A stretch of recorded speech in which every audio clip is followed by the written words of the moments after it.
Brother Peter? Yes, sir. I just can't say it for you. A dear lady walked up to me today and asked me if I was a Burns. She knew my brother, Wayne. I lost my brother 45 years ago behind drugs. And I was headed the same way. Drugs, food, abuse. If it hadn't been for the love of God, I would probably be where he's at. This service has just touched my soul this morning, and I just praise the Lord. Amen. Amen. That he saved my soul. Amen. Amen. Amen. Well, Mike, you're going to see, you just preached my message in like 2 minutes, and it's going to take me 32. So, but that's what it's all about. It really is. I mean, every story here is God has taken us from where we were in a pit, and He's put us on solid ground. And what this parable reminds us of is sometimes we lose that perspective. And it's grateful that a worship service reminds us of that. Because a lot of times, you know, we take God's love for granted. And that's a precarious place to be, because then instead of being Christ-centered, we become self-centered. And then it becomes all about me. To sing that song we just sang, to say it as well, is saying, I know He's got a plan that's bigger than me. And when it's hard to sing that song is when it's self's in control. There's a story about Abraham Lincoln. It says that he was walking down the street with his 2 young sons, and they were just squalling up a big storm. And someone passing by said, "Hey, what's wrong with your boys?" And Abraham Lincoln said, "What's wrong with the boys is what's wrong with the world. I've got 3 chestnuts and they both want 2. And you think about that, they were concerned that one of them was not going to have the same fair amount the other one was going to get.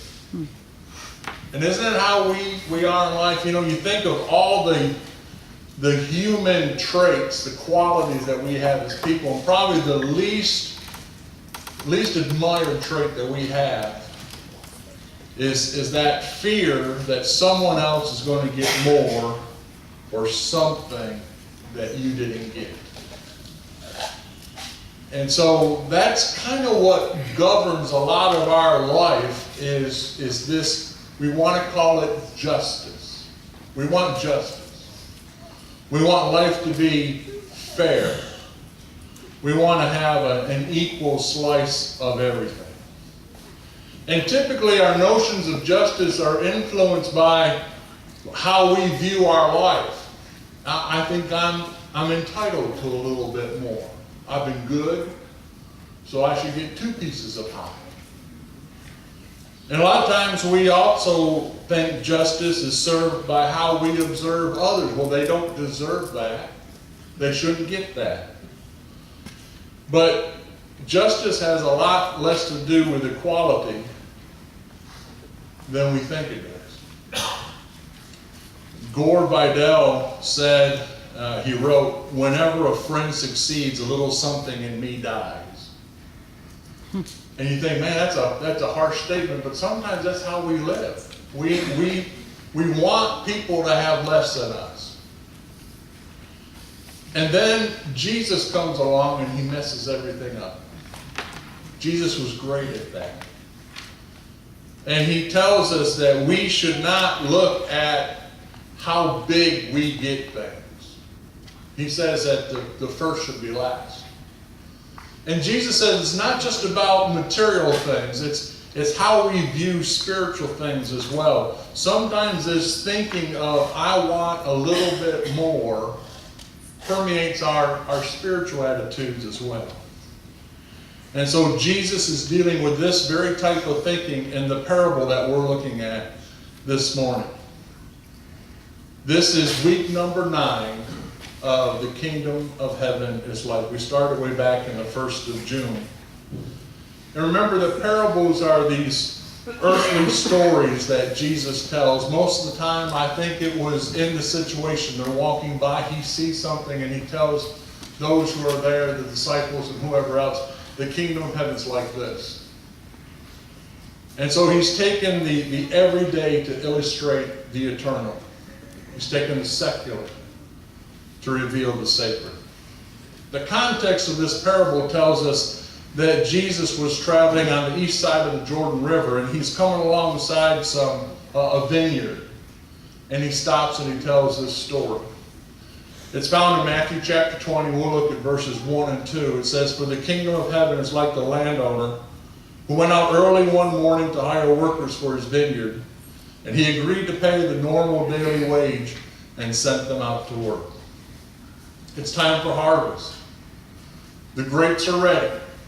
And so the landowner knows that there's a short window to get those grapes harvested. He goes into town, he goes to the marketplace to get more people to hire to bring in the grapes. When Madison was here back in July, Cheryl and I took Madison, Lydia, and Isaac to Be Sweet, the berry farm that's over towards Lewisburg, to pick blueberries. Now, I am grateful they didn't weigh us before we went into the fields to pick and weigh us after, especially Isaac. I think he ate. It was like 2 for me, 1 for the bucket, 2 for me, 1 for the bucket. And so if the landowner was looking at us to pick his grapes, he would lose money on us picking grapes for him. But the story says that the man went in at 6 o'clock in the morning to the marketplace to hire workers. And it was expected that they would work a 12-hour day picking grapes. And culturally, we know that this was a very common story. 2,000 years ago, they gathered in the central square of that town or village for work. And still today, there's many places in the world where they gather in a place and they're looking for people to hire them just for a specific task or a job. And we know that these type of workers, they didn't have a regular job. They were trying to make life happen. And if they didn't work that day, they won't have any money. And so they sat there hoping someone could buy and give them a job. The landowner at 6 o'clock in the morning tells these men, "I will hire you for a denarius." Now, a denarius was a Greek coin. And it was a day's wage. Now, we could talk about, well, how much was that today? Well, you know, everybody makes a different cost of living today.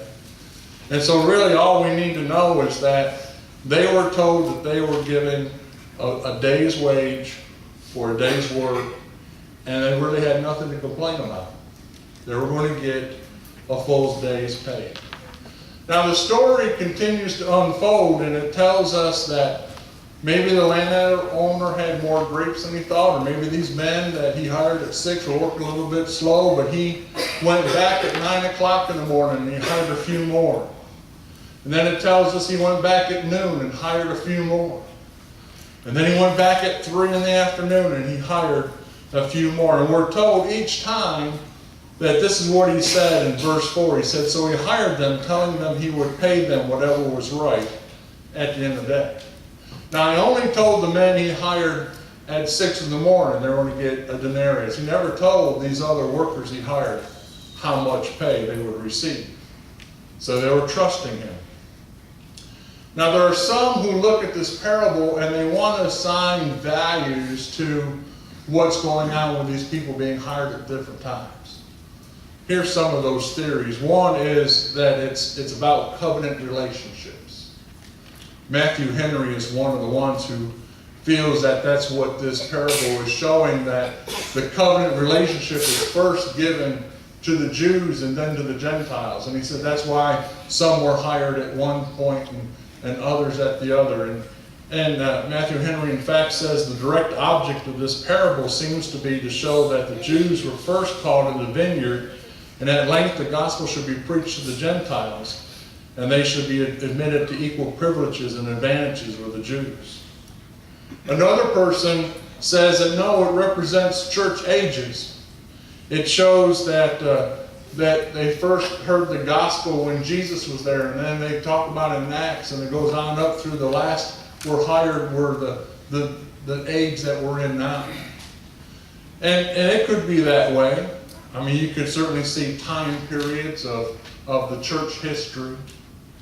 Another one said it's the stages of life, that some people come to Christ when they're a child. And so that's the 6 o'clock in the morning person. And then some don't come to Christ until they're very old. And so that's the one that comes at the end of the day. That certainly could be. But for me, I don't think any of those are the point. When you look at the parable, it's not about who was hired when. It has really nothing to do with the workers. The focus of the story seems to be on the landowner and what he chooses to do with those workers. So what can we absolutely determine from this story? Let's look at verses 8 through 12. That evening he told the foreman to call the workers in and pay them, beginning with the last workers first. And when those hired at 5 o'clock were paid, each received a full day's wage. When those hired first came to get their pay, they assumed they would receive more, for they too were paid a day's wage. And when they received their pay, they protested to the owner, "Those people worked only 1 hour, and yet you paid them just as much as you paid us who worked all day in the scorching heat." That's the problem. And so I think there's some things we can learn from this parable. First, for some, it was a story of greed. It's not so much that they wanted more. The fact was they received what was fair. They received what they agreed to. They were hired at 6 o'clock in the morning. The landowner said, "I will give you denarius." They said, "That's great, we'll do it." They worked all day. That wasn't the problem. The problem was they wanted those who worked less to receive less. That was their issue. And God deals with this in the 10 Commandments. We typically think in the 10 Commandments that there's no other gods, no other idols. Remember the Sabbath, honor your parents, don't kill, don't lie, don't steal, don't commit adultery. But God deals with this in the last of the 10 Commandments. There's a story of a children's Sunday school teacher, and they're studying the 10 Commandments, and the teacher asked the class, "Does anyone know what the last commandment is?" A little girl stands up, raises her hand. Teacher calls on her, and she says, "Thou shalt not take the covers off the neighbor's wife." Well, she was pretty close, because in Exodus 20:17 it says, "You must not covet your neighbor's house. You must not covet your neighbor's wife, male or female servant, ox or donkey, or anything else that belongs to your neighbor." And God puts this as one of the 10 Commandments because God knows that the root of a lot of our problems in life is rooted in coveting. Coveting is not just simply wanting something someone else has. It's not looking at the next door neighbor and saying, "Man, I wish I had that." Coveting is also saying, "I want what they have, and if I can't have it, I don't want them to have it either." That's the problem with coveting. We see it way back in Genesis. That's why Cain killed Abel, because Abel had the acceptance of God and Cain didn't with the sacrifice. And so Cain couldn't stand it, so he killed his brother. It's what happened with David and Bathsheba. He saw her, he wanted her, he had adultery with her, and then he killed her husband. That's coveting. It's why civil wars begin in countries. It's why shootings happen. It's why robbery happens. And it's why people will destroy property, because if they can't have it, they don't want you to have it either. That's coveting. Matthew chapter 20, verses 13 through 15 say this. The landowner answered one of them, "Friend, I haven't been unfair. Didn't you agree to work all day for the usual wage? Take your money and go. I wanted to pay this last worker the same as you. Is it against the law for me to do what I want with my money? Should you be jealous because I am kind to others. It's also a story about grace. In each case, the landowner hired these people. The landowner had no obligation to hire any one of these workers. There was no seniority list, no contracts, there was no union specifying who should be hired first or why. He simply went to the village and he wanted so many workers and he picked these workers to come and work. This work could have been offered to anyone. And Jesus never mentions qualifications that the landowner was seeking. He didn't ask them questions. Have you done this work before? Are you familiar with a grape? Do you know what a grape is? Do you know how to pick them? He just simply says, would you come and work all day? He didn't ask their education. He didn't ask their experience. And those who were hired at 6 o'clock in the morning were no more qualified than those who were hired at 5 o'clock in the afternoon. And each one of the people who were offered employment in the vineyard had the same option. They could say yes, or they could say no. And so he offered them the opportunity. It was their choice. It was their free will to decide if they wanted to work or not. And our outrage with this parable is the appearance of unfairness. We feel like justice would demand that if you work less hours, you should get less pay. However, the only true price the landowner ever agreed to was those who were first hired and said, I'll give you a denarius for working all day. He didn't say anything to the other workers. All he said was, I will pay you what I think is right. And they agreed. And so we need to be careful when we demand justice. If justice is getting what you deserve, then our eternal justice would be an eternity without God. And Paul says this well for us in Romans chapter 6:23. He says, for the wages of sin is death. But the story doesn't end there. It continues to say that the free gift of God is eternal life through Christ Jesus our Lord. Paul says our sin requires us to die. Our Christian experience, we each offered the opportunity to come to Christ. Christ said, come to my vineyard. And we've got the choice to say yes or no. In Revelation 22:17, Jesus says this, let anyone who is thirsty come, let anyone who desires drink freely from the water of life. I like the way the King James phrases it. It says, and whosoever will, let him take the water of life freely. Don't you love that word, whosoever? It doesn't single out anybody. It's whosoever.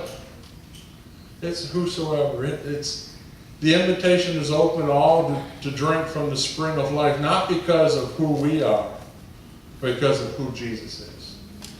Not because of what we have done, but because of what Jesus has done.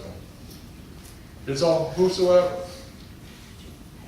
And so sometimes we get caught up with, are they worthy? Do they deserve it? And the landowner says, my grace I distribute as I see fit to do. Paul said it like this in Ephesians chapter 2. He said, God saved you by his grace when you believed. And you can't take credit for this. It is a gift from God. Salvation is not a reward for the good things we have done. So none of us can boast about it. We can't earn our salvation no matter how long we serve God. It's a free gift. This is also a story of a warning. In Matthew chapter 20, verses 6 and 7, it says, at 5 o'clock that afternoon, he was in town again, and he saw some more people standing around, and he asked them, why haven't you been working today? And they replied, because no one hired us. And the landowner told them, then go out and join the others in my vineyard. Life is not a game. Sometimes we think, I'm just going to do my thing. I'm going to live my life. I'm going to enjoy it to the max. And then when I get to the end of my life, I'm going to become a Christian. That last minute, that deathbed confession, I'm going to have my cake and eat it too. But the problem is It doesn't say anything here about these people that were hired at 5 o'clock. Were they not there at 6 in the morning? Were they not there at 9 or at noon or at 3? They were not offered the chance to work in the vineyard until 5 o'clock.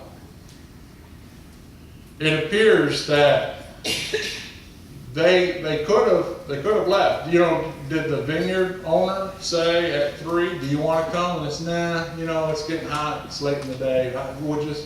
They stayed, waiting, hoping for the opportunity to work. It's 5 o'clock, the work day ends at 6, they're still there, they want to work.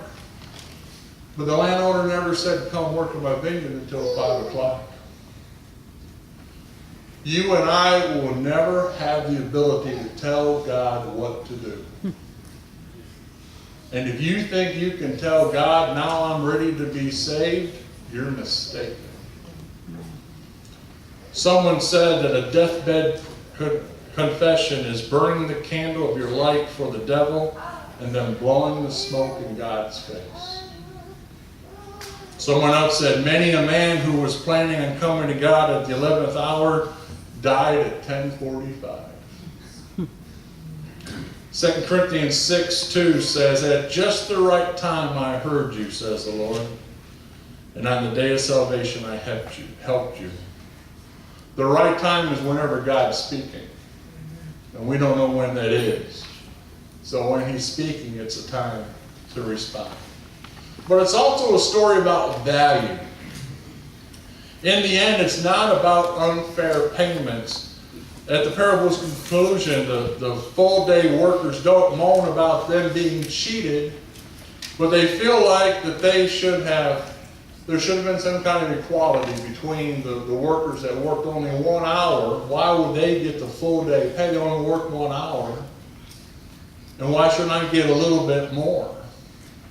And it's not the generosity or the extravagance that makes them angry. Rather, their issue is that we should have got a bonus. We worked harder. We worked longer. We did more. Why can't we get a little bit extra? But you know what? You don't have to read very much of the Bible to realize that God has the right to dispense His mercy, His grace, His love the way He wants to. He'll never ask any one of us permission to extend His grace to someone. Here's the bottom line. If we're honest with ourselves, we're just like these workers that worked all day.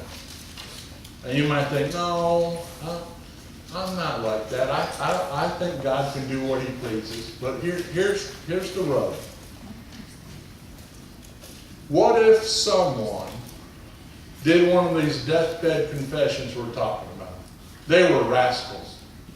Rascals. Just, I don't want to hear no names, but I mean just pure mean, pure evil. You know, if you saw them walking down the street, you try to hit them with your car. I mean, they're just mean. And they pray, and they go to heaven, and you're walking down the golden streets, and you look, and they've got a better house than you do. Wouldn't you be a little bit ticked?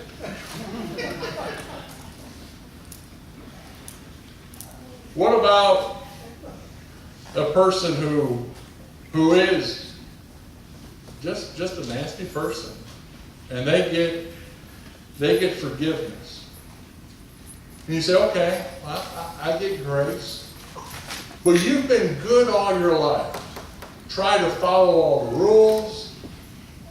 You know, you got saved as a child. You try to be good as a teen. You try to be good as an adult. You try to do everything right. Shouldn't you get just a little bit more? Shouldn't there be kind of like an extra sign-on bonus for coming early? Something? What about those people in church that just sit in the pew? And you're singing in the praise team, you're teaching Sunday school, you're cleaning the church, you're doing all this stuff. Shouldn't there just be a little bit more in that paycheck at the end of the day? You see, it's really not about how God distributes His grace. We just think we need just a little bit more. Let me remind you of what Jesus already said. Matthew chapter 20, verses 13 through 15, it says, He answered one of them, Friend, I haven't been unfair. Didn't you agree to work all day for the usual wage? Take your money and go. I wanted to pay this last worker the same as you. Is it against the law for me to do what I want with my money? Should you be jealous because I am kind to others? So, here we are at the invitation time. And